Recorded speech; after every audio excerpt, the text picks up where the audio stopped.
അങ്ങനെ അവസാനം power room എന്നൊരു കോൺസെപ്റ്റ് ഈ ഒരാഴ്ചയുടെ കഴിഞ്ഞാൽ ഉണ്ടാവില്ല. അതുപോലെ തന്നെ ഇനി വരാൻ പോകുന്ന നമ്മുടെ ഫാമിലി വീക്ക്, പിന്നെ കോടതി ടാസ്ക്, കോൾ സെന്റർ ടാസ്ക്, അതിനുശേഷം പിന്നെ നമ്മുടെ ടിക്കറ്റ് ടു ഫിനാലെ, അത്രയും പിന്നെ അവരുടെ റീ എൻട്രികൾ അങ്ങനെയാണ് ഉണ്ടാവാൻ പോകുന്നത്. ഇനിയിപ്പോ കുറച്ചും കൂടെ ദിവസമല്ലേ ഉള്ളൂ. 60 ദിവസത്തോളം മേലെ കഴിഞ്ഞു. ഇനി കുറച്ച് കൂടി വന്ന ഒരു 40 ദിവസം അത്രേ ഉണ്ടാവുള്ളൂ.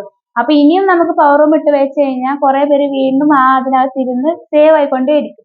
അപ്പൊ ഇനി എന്തായാലും മത്സരമൊക്കെ മുഴുകിക്കൊണ്ടിരിക്കുകയാണ്. അപ്പൊ അതിന് പറ്റത്തില്ലല്ലോ. അപ്പൊ എന്തായാലും അതാണ് ഇന്നത്തെ ഈ ഒരു വീക്കും കൂടെ എന്തായാലും കാണുമായിരിക്കും പവർ റൂം. എന്തായാലും ഇന്ന് വന്നിട്ട് ലാലേട്ടൻ പറയും അതിനെ കുറിച്ച്. അപ്പൊ നമുക്ക് വ്യക്തമായിട്ട് മനസ്സിലാക്കാൻ പറ്റും.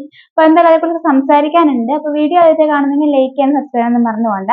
അപ്പൊ നമുക്ക് എന്തായാലും വീഡിയോട്ട് പോകാം. അപ്പൊ ഇനിയിപ്പോ ഓൾറെഡി ഇന്നലെ ലാലേട്ടൻ വന്നിട്ട് പറഞ്ഞു എനിക്ക് പവർ റൂമിനെ കുറച്ച് കാര്യങ്ങൾ പറയാനുണ്ടെന്ന്. മേ ബി എനിക്ക് തോന്നുന്നു ഈ ഓൾറെഡി നമ്മുടെ ലാസ്റ്റ് വീക്കിൽ ഒരു പവർ റൂമിനെ സെലക്ട് ചെയ്ത് വെച്ചിട്ടുണ്ടല്ലോ. അപ്പൊ അവരെന്തായാലും അതായത് 10th വീക്കാണ് ഇനി വരുന്നത്. അപ്പൊ ആ 10th വീക്കിൽ അവരെന്തായാലും ലാസ്റ്റത്തെ പവർ റൂം ആയിരിക്കാം. ഓൾറെഡി അവരെ കൊണ്ട് മത്സരിപ്പിച്ചതല്ലേ. അപ്പോ ഇനി അതൂടെ കഴിഞ്ഞിട്ട് ഇനി എന്തായാലും പവർ റൂം എന്നൊരു കോൺസെപ്റ്റ് ഉണ്ടാവാൻ വഴിയില്ല. എനിക്ക് തോന്നുന്നു നെക്സ്റ്റ് വീക്കിൽ, അതായത് 10th വീക്കിലാണ് നമ്മുടെ ഈ കോഡ് ടാസ്കും അതുപോലെ തന്നെ ഈ കോൾ സെന്റർ ടാസ്ക് വരാൻ പോകുന്നത് തോന്നുന്നു. അപ്പൊ എനിക്ക് തോന്നുന്നു ഗസ്റ്റുകളും വരുന്നുണ്ട് അതേകൂടെ തന്നെ. അപ്പോ ഈ ആ ഒരു വീക്ക് കൂടെ കഴിഞ്ഞ് കഴിഞ്ഞാൽ പിന്നെ പവർ റൂം എന്ന് പറഞ്ഞൊരു കോൺസെപ്റ്റ് ഉണ്ടാവില്ല. അതിന് പകരം ആ റൂം സാധാരണ ഒരു റൂം ആയിരിക്കും, അല്ലെങ്കിൽ ആരാണോ ജയിക്കുന്ന ക്യാപ്റ്റന് വേണ്ടിയുള്ള റൂമോ അങ്ങനെ എന്തെങ്കിലും ആക്കി മാറ്റുമായിരിക്കും ചിലപ്പോൾ. അതായിരിക്കും ഉണ്ടാവുന്നത്.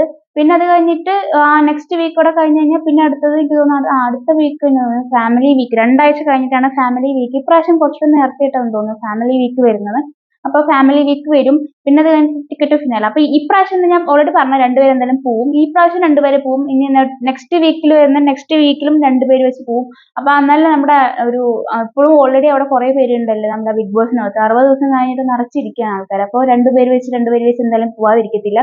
പിന്നെ നിങ്ങളുടെ ഒരു അഭിപ്രായം എന്താണ്? ഇപ്പൊ എന്തായാലും ഇപ്പൊ ഈ എല്ലാവരുടെയും ഒരു ആഗ്രഹമായിരുന്നല്ലോ ഈ പവർ റൂം എടുത്ത് മാറ്റാൻ എന്നുള്ളത്. കാരണം ആരൊക്കെയാണോ ഇങ്ങനെ സേഫ് ആയിട്ട് ഗെയിം കളിക്കുന്നത് അവരൊക്കെ പോയി ഒളിച്ചിരിക്കുന്ന ഒരു സ്ഥലമാണ് ഈ നമ്മുടെ പവർ റൂം എന്ന് പറയുന്നത്.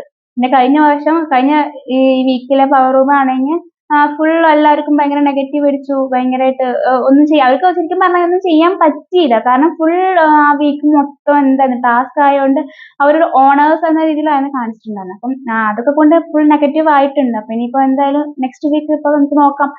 എന്തായാലും പവർ റൂം എന്തായാലും ലാലേട്ടൻ വന്ന് പറയുമല്ലോ എന്താണ് ഡീറ്റെയിൽ ആയിട്ട്. അപ്പൊ എനിക്കറിയാൻ സാധിച്ചത് എന്തായാലും ഇങ്ങനെയാണ്. ഈ ഒരു വീക്കും കൂടെ കാണും ഈ പവർ റൂം.